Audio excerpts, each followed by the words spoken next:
Hi, I'm Nanette, your family health coach. You can't get your kids to eat anything except for macaroni and cheese, chicken nuggets, and pizza. They won't even try anything else. Are you sick of making separate meals for your kids as you do for yourself? Well, what if I was to tell you that you can? You absolutely can, and I will help you through that process. I wish I had done this when my kids were babies, but I didn't. I didn't know any better then. So all those new parents out there, do it now with your babies. There's no reason to buy into the myth that we have to feed kid food to kids. They will absolutely happily eat what you are eating if that's what they're used to. My kids were 10 and 11 when we started eating this way. Today they're 15 and 16, and people are always amazed at the diversity of food that they eat. There's very little that they don't like, and there's absolutely nothing that they won't try. My kids really do love Brussels sprouts. They'll eat chicken livers and spinach and asparagus and lamb. They'll eat just about anything, and they love it. It's great. It's a great fun to play with new foods.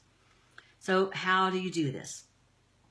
Keep these three things in mind as you're working through it. One is that your taste buds are constantly regenerating. Some studies say that taste buds change over every 10 to 14 days. Most people are surprised to hear that. So if they don't like it today, it doesn't mean that they're not going to like it later down the road. The second thing to remember is that we need to be eating a large variety of different kinds of foods, different colors of foods, and this is in order to get all of the nutrients that we need. The third thing to keep in mind is that eating the same foods over and over and over again can lead to food sensitivities or even worse, food allergies. Case in point, we used to have chickens and we ate eggs all the time, many meals a week. And every one of us ended up with a sensitivity to chicken eggs. We have since worked through that, but I would not want to go back to it. So just keep that in mind when you're planning your menu. So let's say, for example, on Monday, you serve chicken. You really shouldn't eat chicken again until Friday or Saturday.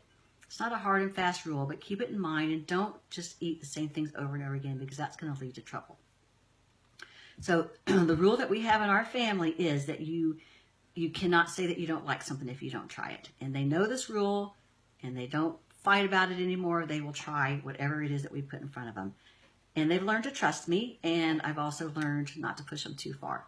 If they don't like something, I thank them for trying it.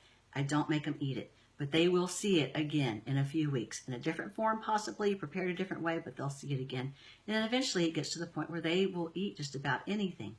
And if they do like it, that's perfect, right? That's great. So we celebrate. Anyway, so that's what we did in our family. So what if you could get your kids to eat what you're preparing for your meals? What if you get them to try new things? It would definitely make your life easier, and it also would be a little fun for them because it's fun to try new things. So if this was helpful to you, please like and share, or head over to the website for lots of more information, yourprimallife.com, and we will see you next time. Thanks.